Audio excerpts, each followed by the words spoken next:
Guys, welcome to my channel. My name is ReadingBear and I hope you are ready for some more stories. And today, we'll take a look at some new entitled people content. If you enjoyed my content, please don't forget to subscribe to my channel and post some bear emojis in the comment. And now, let's dive right into the stories. The first story is titled, "My neighbor decided to tear down the fence and ended up losing some of her yard space." This was several years ago. My dad has lived in the house I grew up in and we have had the same neighbor the entire time. One day I'm home and I can hear a lot of noise coming from the backyard. Apparently, she had decided that it was time to redo the fence. Just for context, the fence was falling apart, and it needed to go. I called my dad and told him that she had apparently torn down the fence and decided that it was time. He wasn't happy. However, he also didn't mind because the holes in the fence allowed her 5 dogs to frequently come into our yard and poop all over his garden, and they dug up a few of his plants on occasion. After the fence was down, she put down a string for where she thought the property line was. When my dad came home, he didn't like it and put down one of his own. The 2 lines of string were approximately 1 foot apart. After discussing it with her, my dad was always civil about everything, usually not showing when he was upset at something. They decided to call in someone from the city to mark it for them. She ended up losing part of her yard because when the properties were built, the builders did not put the fence on the property line correctly. The next story is titled, "HOA wants me to join, so I do. Just not how they expected. TLDR. HOA president gets me to join the HOA under false pretenses that get upheld in court, then finds out that he signed up, literally, the wrong property and has to resign after getting the HOA into an incredibly expensive situation that it cannot get out of." So, this story is about a property I own, but rent out. This may sound strange, but I don't think I could afford to live there these days. It's become somewhat exclusive. I guess this could also go in pro-revenge. I've used dollars here, because it's what most people reading this will relate to. This doesn't take place in the US, and I've given an approximate dollar value for local currency. To answer the most commonly asked question, this is in South Africa. Background: a million years ago my property was part of a large farm. I bought it about 30 years ago, long after the farm was broken up, but before there was any development near it. The piece of land I got was near the back entrance that joined into a dirt road that ran past. The more expensive plots were near the tarred road in the front. I originally bought a large chunk of the land intending to do some farming, but that never happened. About 20 years ago some of the owners got organized, we'll call them the organized owners, OO, and had the area designated as a municipal suburb. The municipality agreed to put in tarred roads, water and electricity if a certain percentage of the properties were developed. A construction company, linked to the OO, went around contacting the owners who had land but no buildings, offering to build houses for us at a very reasonable price, contingent on them getting a certain minimum amount of people signing up. While this was happening, one of the OO approached me and offered to buy half of my property. I agreed, and the money I got for the sale, which was about 4 times what I'd paid for the entire chunk of land 10 years prior, combined with a small loan from the bank, gave me what I needed to pay for a house to be built, and it was a fairly large and nice house too. I stayed in the house for a few years, and my mom moved in with me. I had decided to subdivide the property again and build her a house next to mine, but unfortunately an undiagnosed tumor took her before the house could even be started. Well, it was diagnosed, but too late to do anything. Soon after she died, we moved out of the house and started renting it out. About a few weeks before we moved out, the OO I'd sold the land to started talking about starting an HOA. I wasn't interested and left soon after. About 2 years later, the neighbor OO contacted me. There were 2 roads entering the area these days. The original tarred road that was near where the farmhouse had been and was entered from a fairly busy main road, and my dirt road back entrance, which was now a tarred entrance from a wide but not very busy municipal road. The HOA was trying to get the old farm road blocked off to improve security and decrease through traffic, and wanted the road next to my property to be the main, and only, entrance to the HOA community. And they were pressuring me to join. I said no, and I was adamant, and eventually they accepted that, but told me they wanted to have a sign near the road welcoming people to the neighborhood, and the only practical place to put it was on the edge of my property. They also wanted to build a little guard hut and have a security guard permanently monitoring who went in and came out, and they wanted to build his shed on my property. We came to an agreement whereby they would mow the lawn and pay the equivalent of about $35 per month in exchange for the land they needed. I was very happy with this arrangement, since the property was fairly large, and it didn't really cost them anything since they already had a full-time gardening service servicing the HOA. This all happened over a decade ago. They eventually got the other main road blocked off, and the HOA is paying for rent-a-cop to be permanently stationed close to my property, as well as mowing my lawn and paying me enough money for takeaways for the family each month.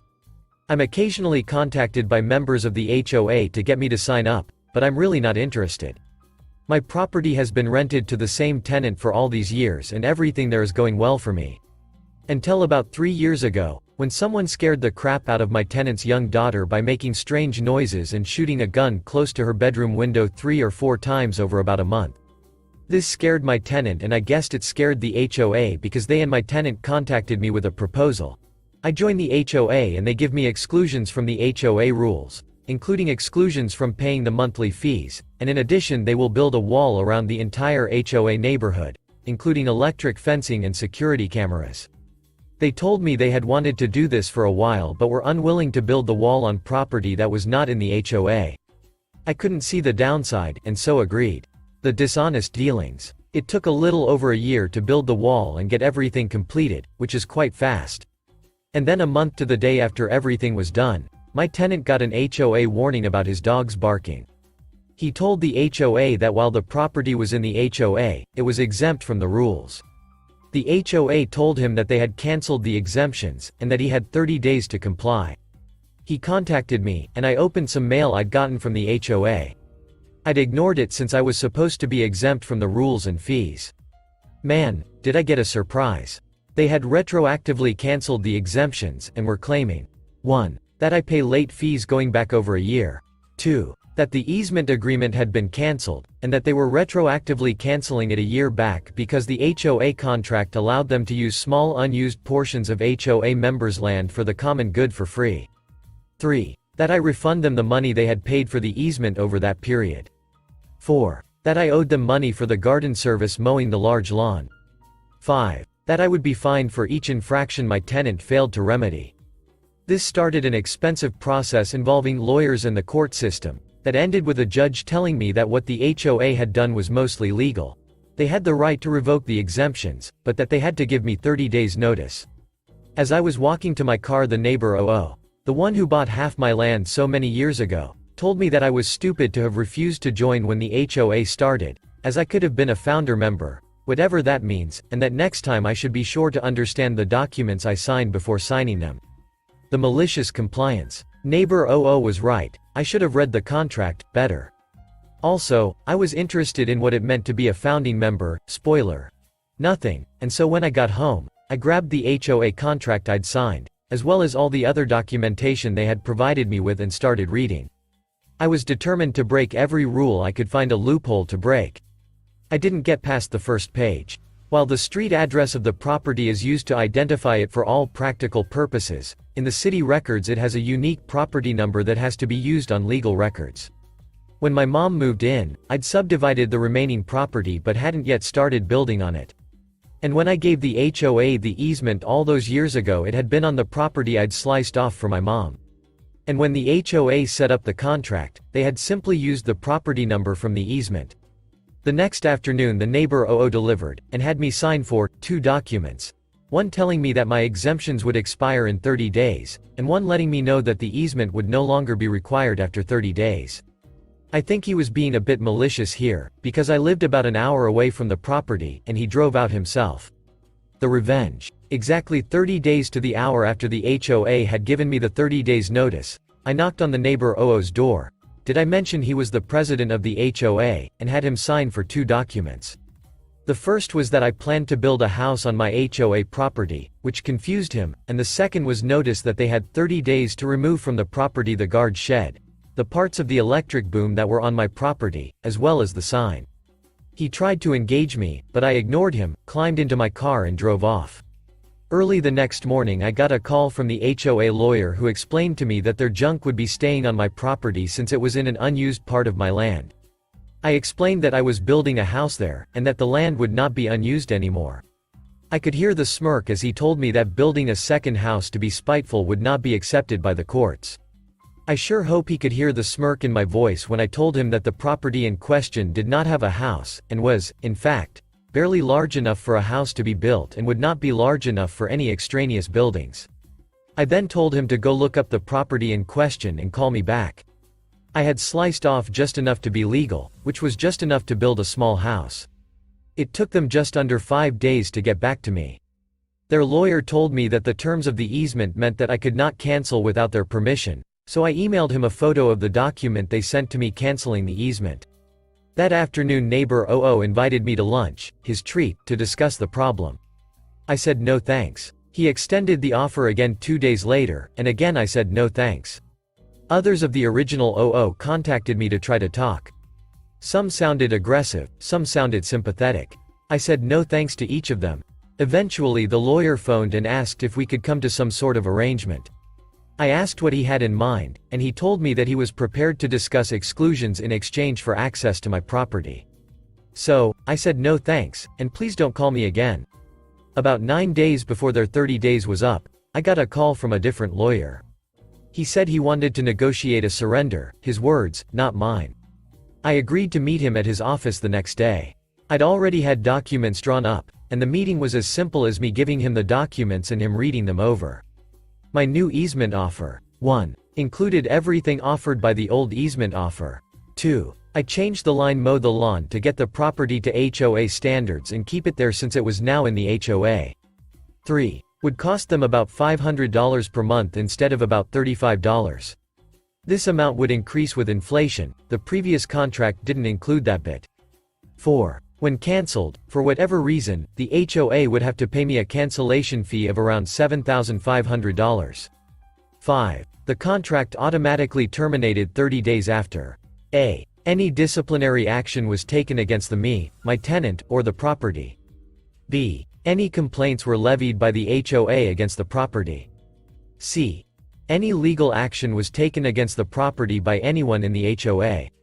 6. That lawyer who had offered to negotiate surrender would be allowed to mediate any disputes between us, at HOA's expense, and that 7. The HOA would pay all my legal fees if any legal action was taken against me. I deliberately left some insane things in there so that I could appear to concede some points or be negotiated down when the HOA got indignant about the points I actually cared about. The lawyer didn't look happy. He said that my proposal sounded unfair, but that he'd have the HOA president look at them. I reminded him that in 8 days I'd be setting a group of men armed with sledgehammers and anger management issues loose on whatever of theirs was still on my property. That evening I got an irate call from the HOA president. He told me he was never going to sign the new contract. I said okay. He then told me I was charging too much per month, and that it should be at the same rate as the previous contract. I pointed out that when I signed the previous contract the area was under development, and there was at least one other road leading in and out, but that now there was only mine. And besides, mine was now developed with everything they needed. He told me that I was forcing them to sign a document they didn't want to sign. I told him that he was free to not sign it. He whined about everything he could think of. And then eventually told me I'd be hearing from his lawyer. The next morning surrender lawyer called to ask if I'd be willing to come to their offices to sign the contract. I agreed. When I got there that afternoon, I learned that surrender lawyer was not a lawyer, but a paralegal. He handed me the contract and asked me to sign it. He laughed when I told him I'd have to read through it first to make sure nothing was changed and mumbled something that sounded like "I'm sure you would." I read the contract. Nothing had been changed. Not a single thing. And the HOA president had signed it, with the surrender paralegal signing as witness. I looked at him and said, why did he sign this? It was stupid to sign it. And the paralegal looked at me and said I started telling him that signing it would be a bad decision, but he told me I wasn't being paid to think or give legal advice, and to shut up. So, I shut up. I said, do you understand what he's signed here? He looks at me and nods. He said I asked him if I should have one of the lawyers look at it before giving it to you, and he told me that we had already billed enough for this, and that he'd sign it and sue me after their easement was safe. This happened about a year and a half ago. It took 6 months for the HOA to find out how screwed they were. They wanted to sue me, but their lawyers explained to them that there was no way to win. Even if the court sided with them, all they would get is the easement contract voided, and they did not think that the court would side with them. The lawyers were adamant about one thing. The HOA could not live with the HOA pays my legal fees if legal action was taken against me, since it didn't limit the people taking legal action against me to the HOA. As worded, the HOA would be forced to pay for my legal fees if anyone took legal action against me. They argued that the courts would probably not enforce that, since the context of the agreement was to do with the HOA, and I told them I was prepared to find out, since the HOA would definitely be the ones taking action against me if they challenged it. I eventually signed an addendum to the contract that said that the neighbor HOA president would personally pay all my legal fees unless he held no position at all in the HOA, and that the HOA would pay all legal fees if the HOA took legal action against me. He resigned from the HOA at the end of that meeting. I politely told him in front of everyone that he should not sign documents unless he understands what he's signing. He didn't look pleased. It came out during the mediation. You cannot imagine how happy the lawyers were that their paralegal was mediating. That without the ability to control access to the HOA neighborhood through the security boom, partially, on my property, the HOA had become a gated community a number of years back, the HOA would be in breach of their own articles and would be dissolved. I also learned, should have been obvious to me, that all the security cameras were wired, and all terminate in the guardhouse/guard shed. So basically, it was my way or the end of the HOA. That first mediation was really quite funny. My paralegal looked more than a little glum as we assembled, and he called everyone to order. I suspected that he had been told to work against me, so I took the initiative. I reminded everyone there that I had agreed to let paralegal mediate, but that I had agreed to no arbitration at all. If I didn't feel like the proceedings were fair, I'd leave, and they could go ahead and sue. Paralegal brightened up and things actually went quite well.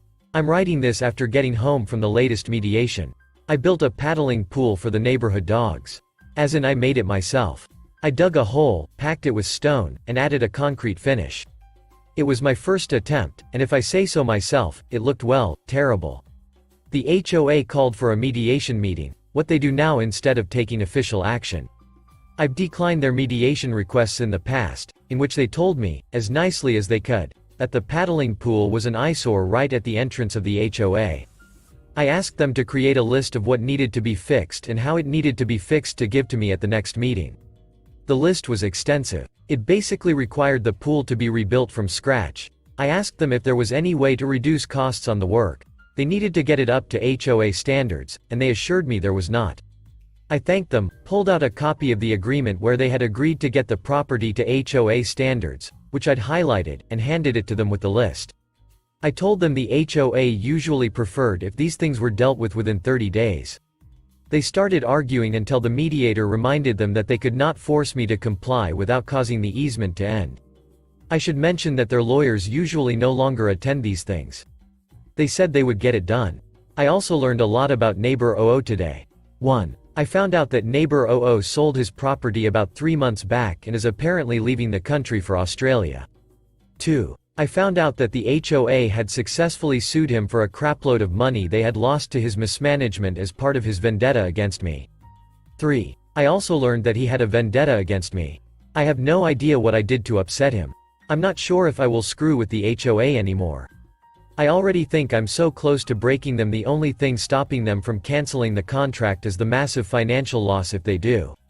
I guess a lot depends on how they treat me and my tenants going forward. Also, I do like the monthly payments, though, so I'm motivated to play nice. Neighbor 00 was right, though, in the end. You really shouldn't sign documents unless you understand what you're signing. Thanks for listening.